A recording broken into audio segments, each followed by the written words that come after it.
साथियों को पुनः सुप्रभात। मैं आपका होस्ट पवन मीना, कोटा राजस्थान से आप सभी का इस 278वीं कड़ी माइंडफुल मॉर्निंग के 278वें सत्र में आपका हार्दिक स्वागत करता हूं। और बहुत अच्छा लगता है सब लोगों को देखकर कि इतनी सुबह सब उठ गए हैं, कुछ वॉक कर रहे हैं, कुछ आउट हैं, घर से बाहर है।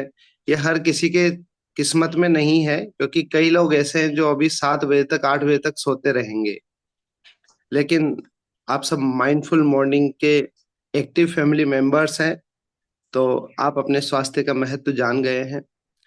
दोस्तों, स्वास्थ्य वार्ताओं की इस कड़ी में आज हमारे सामने जो स्पीकर हैं वो अक्सर इस सत्र में इस फैमिली में अपनी भूमिका निभाते हैं, क्योंकि वो एक हेल्थ एंथुजियास्ट हैं, केंद्रीय विद्यालय संगठन में संगीत शिक्षक के पद पर कार्यरत है और अपनी हेल्थ के लिए बहुत अच्छा काम कर रहे हैं, लोगों को जागरूक कर रहे हैं। ये सर साउंड केवल आप ही को आ रही है? सबको राम कुमार सर बोल रहे हैं कि साउंड नहीं है। साउंड क्लियर है? आई थिंक बाकी लोग अपना एक बार थंब दिखा के थोड़ा सा बता सकते हैं साउंड सबको क्लियर है? यस। राम कुमार सर, शायद आपके नेटवर्क में ही इशू है, थोड़ा चेक कर लीजिए एक बार। तो साथियों, ज्यादा समय नहीं लेते हुए मैं इनवाइट करता हूं गिरधर गोपाल शुक्ला सर को। वो आए और बताएं कि हम किस तरह से अपने जीवन में खुश रह सकते हैं। Welcome sir, stage is yours. Thank you so much sir, Pawan sir, बहुत बहुत धन्यवाद। और सभी माइंडफुल मॉर्निंग के साथियों को मेरा सादर नमस्कार। और आज आप सबके सामने फिर से मैं उपस्थित हूँ। मैंने पिछले हफ्ते मित्रों इस पुस्तक पर बात की थी, 365 दिन खुश कैसे रहें। और चूंकि 365 दिन के लिए इसमें 365 तरीके भी हैं, तो हमने कुछ चीजों पर चर्चा की थी और अभी हम आज उसके आगे की कुछ टिप्स पर चर्चा करेंगे। फ्रेंड्स, शुरुआत करूंगा कि जो खुश रहने के लिए ना, इनमें जो AK मजुमदार जी हैं, इसके जो लेखक हैं, उन्होंने बताया था कि शरीर में जब हम ज्यादा स्ट्रेस ले लेते हैं, चिंता करते हैं, तो उससे क्या होता है ना कि हमारे शरीर में सेरोटोनिन नाम का जो एक हार्मोन्स है ना, उसका स्तर गिर जाता है। और जब उसका स्तर गिर जाता है तो हमारे शरीर में फिर वो जो दूसरा केमिकल रिएक्शन होता है, जो कि हमें खुशियां नहीं बल्कि गम देता है, वो चालू हो जाता है। तो इन्होंने बताया है कि आप अपने आप को प्रसन्न जितना रख सकते हैं, वैसे एटमॉस्फेयर में रहें, वैसी जगह चूज करें, उन लोगों के साथ रहें जो ज्यादा खुश रहते हैं, प्रसन्न रहते हैं। जब आप ऐसा करते हैं तो आपके शरीर में डोपामाइन नाम का एक हार्मोन रिलीज होता है, जो कि आपको प्रसन्नता देता है। साथ ही साथ मैंने पिछले हफ्ते में इस बारे में भी चर्चा की थी कि ये जो डोपामाइन है, इसको सपोर्ट करने के लिए हमें कुछ सप्लीमेंटेशन की भी जरूरत पड़ती है ना। जिंक चाहिए, है ना, मैग्नीशियम चाहिए, और साथ ही साथ जो है फोलिक एसिड चाहिए, है, कॉपर की जरूरत पड़ती है। तो इन सब चीजों का भी हम अपने शरीर में, अपने खान पान में इन चीजों का ध्यान रखेंगे और उसी के साथ हम जीवन में स्वस्थ रह सकते हैं। तो आज जो बेसिक टिप्स है वो मैं शुरू करूंगा। मजुमदार जी कहते हैं कि बदलाव से न डरे। हमने पिछली बार ना कहने की आदत तक पढ़ा था कि ना कहने की आदत डालें, क्योंकि कभी कभी ना कहने, जब हम किसी को ना नहीं कह पाते हैं ना, तो हम अपने लिए समस्याएं मोल ले लेते हैं और उसकी वजह से क्या हो जाता है कि फिर हमें तनाव शुरू हो जाता है, हमारी परेशानियां बढ़ जाती हैं और हमारी खुशियां गायब हो जाती हैं। तो अब उसके आगे कहते हैं कि बदलाव से न डरें। यानी कभी कभी कुछ क्या होता है ना कि अधिकतर लोग बदलाव से काफी डरे हुए होते हैं और जिनकी वजह से उनकी खुशियां गायब हो जाती हैं। ये कहते हैं कि बदलाव किसी भी प्रकार का हो सकता है। कुछ लोग घर बदलने के डर से परेशान हो जाते हैं, कुछ लोगों का ट्रांसफर हो जाता है। हम लोग भी ट्रांसफरेबल जॉब में, ट्रांसफरों से डर जाते हैं, कह रहे ट्रांसफर हो गया कैसे जाएंगे। एक नौकरी छोड़कर दूसरी नौकरी ज्वाइन करने के डर से, इन सब चीजों से लोग खुश नहीं रह पाते हैं, डर जाते हैं, खुशियां गायब हो जाती हैं। तो इसमें ये लेखक कहते हैं कि जीवन में आने वाले सभी बदलाव को सकारात्मक रूप से देखना चाहिए। अगर आप पॉजिटिव हैं तो आपको सब तरफ पॉजिटिविटी ही दिखाई पड़ेगी, अच्छा अच्छा ही आपको दिखाई पड़ेगा। तो तरक्की हर बदलाव में छुपी हुई होती है, इसलिए बदलाव को खुशी खुशी स्वीकार करें ताकि आप खुश रह सकें। दूसरे टिप्स में ये कहते हैं कि दिल खोलकर हंसें। मुझे याद है हमारे सत्र में अमित यादव जी ने एक बार हंसने के ऊपर बहुत अच्छा एक प्रसंग दिखाया था। उसको ये समर्थन कहते हैं और कहते हैं हंसी एक ऐसा टॉनिक है जो आपके अंदर की खुशियों को ताकत देता है ना। हम लोग जब कमजोर हो जाते हैं, डॉक्टर के पास जाते हैं तो क्या बोलते हैं, डॉक्टर साहब कुछ ऐसा टॉनिक दे दीजिए जिससे हमारे शरीर में ताकत आ जाए, हमें मजबूती मिल जाए। तो यहाँ पर कहा गया है कि खुशी भी एक प्रकार का टॉनिक है जो कि आपके शरीर के अंदर ताकत देती है। जब आप कभी तनाव में हो तब आप क्या करें, कुछ ऐसे चुटकुले ढूंढ कर पढ़ें या याद करें जिनको पढ़ने के बाद आप हंस हंस के लोटपोट हो जाएं। और जब आप ऐसा करेंगे तो आपका तनाव उड़नछू हो जाएगा। जब आप खुलकर हंसते हैं तो उस वक्त शरीर में ज्यादा मात्रा में ऑक्सीजन का संचार होता है, और जब शरीर में ऑक्सीजन आता है तो इसकी वजह से आपके फेफड़ों में और हृदय में भरपूर ऑक्सीजन मिलती है और शरीर को ताकत मिलती है, फ्रेशनेस आती है, दर्द एवं तनाव दूर हो जाता है, बेचैनी दूर हो जाती है और मांसपेशियों को आराम मिलता है, डर और बेचैनी दूर हो जाती है। अमेरिका के स्टैनफोर्ड यूनिवर्सिटी के एक शोधकर्ता, एक डॉक्टर है, डॉक्टर पोलिंग वेल, तो उनका कहना है कि हंसी बोझिल दिमाग के लिए बिल्कुल एक टॉनिक की तरह काम करती है। इसलिए जब मौका मिले, जैसे मौका मिले, है ना, आपको हंसना चाहिए, हंसी का अभ्यास करें। साथ ही साथ बहुत सारे ऐसे प्रोग्राम आते हैं शाम को, आप उनको देख करके अपने आप को रिचार्ज कर सकते हैं, हंस सकते हैं। तीसरी जो आगे की टिप्स इन्होंने दी है कि दिमाग को भी छुट्टी मनाने दें। हम आप छुट्टियों का वेट करते रहते हैं और लोगों के लिए घर परिवार के साथ में छुट्टी मनाने की बात करते हैं, लेकिन फ्रेंड्स यहाँ पर कहा गया है कि हृदय की तरह आपका मस्तिष्क भी ये हमेशा काम करता रहता है। जैसे हमारा लीवर हमेशा काम करता रहता है, हमारा हार्ट हमेशा काम करता रहता है, वैसे ही हमारा जो मस्तिष्क है ये भी हमेशा काम करता रहता है, वह कभी शांत नहीं रहता है। और जब हम सोते हैं इवन तब भी यह जो है कुछ ना कुछ सोचता रहता है।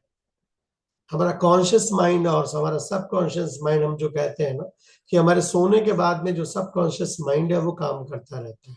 दिमाग का जो कुछ पार्ट है वो सबकॉन्शियस माइंड में कन्वर्ट वो रहता है और वो कुछ ना कुछ चलता रहता है। आपके दिन भर की एक्टिविटीज को वो सपने में कन्वर्ट करता है, जो आप सोचते रहते हैं, आपके थॉट जो चलते रहते हैं वो आप सपने के रूप में आपको दिखाता है। तो ये भी बराबर चलता रहता है, तो इसको भी आराम करने की आवश्यकता है। सभी कामों को छोड़कर आंखें बंद करके थोड़ा समय ध्यान लगाएं, मेडिटेशन करें, जिसके लिए कहा गया है कि मेडिटेशन करें। और उस मेडिटेशन में आप गॉड को याद कर सकते हैं, अपने इष्ट के बारे में सोच सकते हैं, उनको धन्यवाद दे सकते हैं मन ही मन। आंखें बंद करके आप कभी कभी नीले आकाश, हरी भरी जगह, बहते हुए झरने, नाचते हुए मोर, प्रकृति के द्वारा प्रदत्त किए कुछ ऐसी चीजों के बारे में सोचें, ऐसा मनन करें, तो आपको निश्चित तौर पे जब आप अपनी आंखें खोलेंगे तो आपको स्वयं आप अपने आप को तरोताजा महसूस करेंगे, प्रसन्न रहेंगे और शांत महसूस करेंगे। बच्चों, हम अध्यापक हैं, मैं अपने बच्चों के साथ ये वाली एक्टिविटी करता रहता हूँ। जब बच्चे ज्यादा शोर करते हैं कक्षा में तो मैं उनको आंखें बंद करने के लिए बोलता हूँ, और उसके बाद मैं उनसे कहता हूँ कि बच्चों, फिर उनको कभी आइसक्रीम का स्टॉल दिखाता हूँ, कभी उनको मैं कहता हूँ कि आप लॉलीपॉप आपके हाथ में है, आप खा रहे हैं, है ना, और आप कभी मैं उनको बताता हूँ कि आप स्कूल के माहौल से बाहर हैं, अपने घर जा रहे हैं वापस, और चलते चलते आंख बंद करके उनको मैं सैर करवाता हूँ। तो जब आंखें बंद करके उनकी पसंदीदा चीजें जब आप दिखाते हैं तो बच्चे बहुत खुश हो जाते हैं, और जब मैं उनको बाद में कहता हूँ कि अच्छा अब आप जरा आंखें खोलिए, तो जब वो अपनी आंखें खोलते हैं तो अपने आप को बिल्कुल वो फ्रेश पाते हैं। तो ये प्रैक्टिकल है, ये मैंने किया हुआ है, आप भी जरूर इसको ट्राई करेंगे। फिर आगे बात होती है एक नेक्स्ट टॉपिक के लिए, टिप्स के लिए कहते हैं कि अपने आसपास नयापन लाएं, है ना। अपने आसपास किया गया थोड़ा सा परिवर्तन मन में उत्साह या संचार भर देता है ना। घर का कभी कभी क्या करें ये बताते हैं, जैसे ऑफिस या घर में कभी कभी फर्नीचर की दिशा बदल दें। रोज एक जैसा देखते देखते आप बोर हो जाते हैं, तो कभी आप फर्नीचर की दिशा बदल दें। पुरानी तस्वीर की जगह कोई नई तस्वीर लगा दें। और किसी दीवार में आप कभी कुछ पेंट करवाएं तो कभी किसी दीवार का रंग बदला दें। इन सब चीजों से आप क्या करेंगे कि जिंदगी में थोड़े थोड़े जो छोटे छोटे बदलाव होते हैं, उन बदलाव से आपके जीवन में खुशियों के बड़े बड़े झोंके आते हैं। आप कभी अचानक घर आइए, घर में कुछ परिवर्तन आपको दिखता है, अरे ये कैसे हो गया, अरे मैं तो जब सुबह गया था तो तब तो ये ऐसा था, अभी कैसे हो गया। तो एक छोटी सी हैप्पीनेस, एक छोटी सी मुस्कान आपके जो चेहरे पे आती है, वो पूरा नीचे से ऊपर तक आपको दूसरे अच्छे हार्मोन से भर देती है। तो इसको जरूर ट्राई करें। और कहते हैं कि आने जाने वाले लोगों पर भी उसका बहुत अच्छा असर पड़ता है, बहुत अच्छा असर पड़ता है। कोई आपके घर में एक आध 10 दिन 12 दिन बाद आए और पहले जब गया होगा तो कुछ दूसरा देख के गया हो, और अचानक जब लौट के आएगा कुछ नया देखेगा तो वो भी खुश है, अरे वाह मैडम आपने तो बहुत अच्छा चेंज कर दिया, सर आपने तो बहुत अच्छा चेंजेस कर दिया। तो मन खुशियों से भर उठता है। साथ ही साथ कहते हैं कि चुस्त रहें, फिट रहें। आप चुस्त नहीं है, ये फिटनेस के लिए है, तो आप समझ लें कि आपके साथ काम करने वाले जो लोग हैं वो भी फिट नहीं रहेंगे। यदि आप फिट हैं तो सामने वाले खुद को जो है वो अपने आप को फिट कर लेगा, आपको कहने की जरूरत नहीं पड़ेगी, है ना। तो इसलिए वे खुद ही अपने आप को फिट कर लेंगे, अपने आप को बदल लेंगे। इसलिए चुस्त रहें, चुस्त रहेंगे तो आपको खुशियों का एहसास होगा। कभी कभी लोग कहते हैं कि मैं बहुत व्यस्त हूं, है ना। ज्यादा व्यस्त रहने से भी खुशियां गायब हो जाती हैं।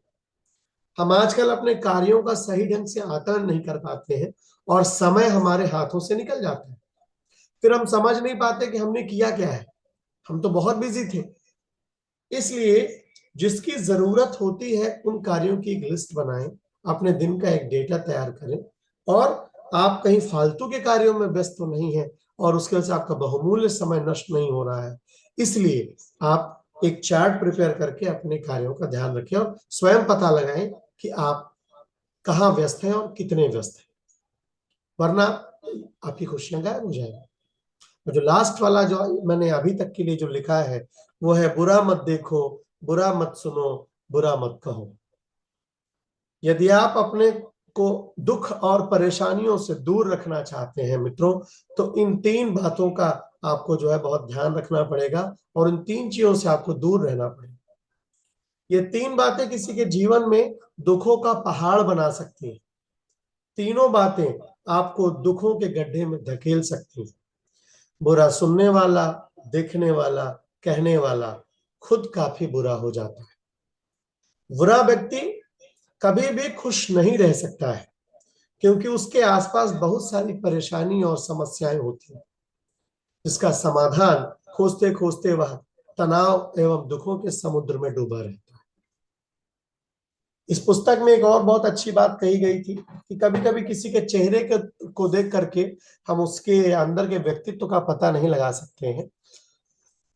इन्होंने एक इंसिडेंस बताया कि जो हमेशा हंसता रहता है वो दुनिया का सबसे खुश व्यक्ति हो, ऐसा संभव नहीं है। एक हैरान परेशान व्यक्ति एक मनोचिकित्सक के पास गया। उसने अपनी ढेर सारी परेशानियां डॉक्टर को बताई और उनसे खुश रहने का उपाय पूछा। डॉक्टर ने मरीज की पूरी बात सुनकर कहा, सामने खिड़की से बाहर शहर का नजारा देख रहे हो क्या? मरीज ने कहा, देख रहा हूं। इनमें कोई खास बात नजर आ रही क्या? उसने कहा कि नहीं, ऐसा तो कुछ खास नहीं नजर आ रहा मुझे। डॉक्टर ने कहा कि क्या आपको पता है कि इन दिनों शहर में सर्कस आया हुआ है, और सर्कस ने शहर के लोगों के मन में खुशियां भर दी। मरीज ने आश्चर्य से पूछा, कैसे? तो लगता है तुमने कभी सर्कस नहीं देखा। डॉक्टर ने कहा, एक काम करो, आज शाम को सर्कस देखने के लिए जाओ। एक उस सर्कस में एक दुबला पतला मरियल सा जोकर है जो अपने कारनामों से लोगों को हंसा हंसा कर लोटपोट करवा देता है। जब तुम उसे देखोगे तो तुम्हें उससे खुश रहने की प्रेरणा मिलेगी। डॉक्टर, ऐसा नहीं हो सकता, मरीज ने कहा। क्यों? डॉक्टर ने आश्चर्य से पूछा। डॉक्टर साहब, उस सर्कस का जोकर मैं ही हूं। तो कुल मिला के मित्रों, कहने का जो तात्पर्य है वो ये है कि जो दुनिया को हंसाता है, जरूरी नहीं है कि वो आपको भी, वो स्वयं में भी हंस रहा है ना। इसलिए छोटे छोटे बहाने ढूंढिए, छोटे छोटे रीजन तलाशिए, साथ में जो अच्छे लोग हैं, सकारात्मक लोग हैं, उनके साथ अपना जीवन बिताइए। आप स्वस्थ रहेंगे, हंसेंगे, तो प्रसन्नता आपके साथ रहेगी। इसी के साथ मैं आज की अपनी वाणी को और इस सेशन को यहीं विराम देता हूं। Back to host. सभी को नमस्कार। बहुत बहुत धन्यवाद सर, जोरदार तालियां होनी चाहिए दोस्तों इतने अच्छे सत्र के लिए, क्योंकि अल्टीमेटली हम जो कुछ भी जीवन में करते हैं उसका पर्पस यही होता है कि हमें खुशियां मिले। और खुशियों के लिए जब हम कर रहे हैं तो ऐसे कार्य हमें करने चाहिए जो हमारे दैनिक जीवन में हमें खुशियां दें। तो दोस्तों इसी के साथ आज का ये सत्र हम यहीं पर विराम देते हैं, आज के सत्र को। और दोस्तों ये कल रविवार है और कल हमारा विशेष सत्र होने वाला है आधे घंटे का। तो दोस्तों अपने मित्रों को या उन लोगों को जिनको आप दिवाली पर स्वास्थ्य गिफ्ट देना चाहते हैं, वो सभी साथी उन सबको इनवाइट करिए जिससे कि उनको भी हेल्थ का गिफ्ट मिले। कल विशेष सत्र में हमारे सामने होंगे स्पेशल स्पीकर जिनके पास एक स्पेशल टॉपिक होगा, तो आप जरूर ज्वाइन करिए। इसी के साथ आज के सत्र को यहीं विराम देते हैं। धन्यवाद।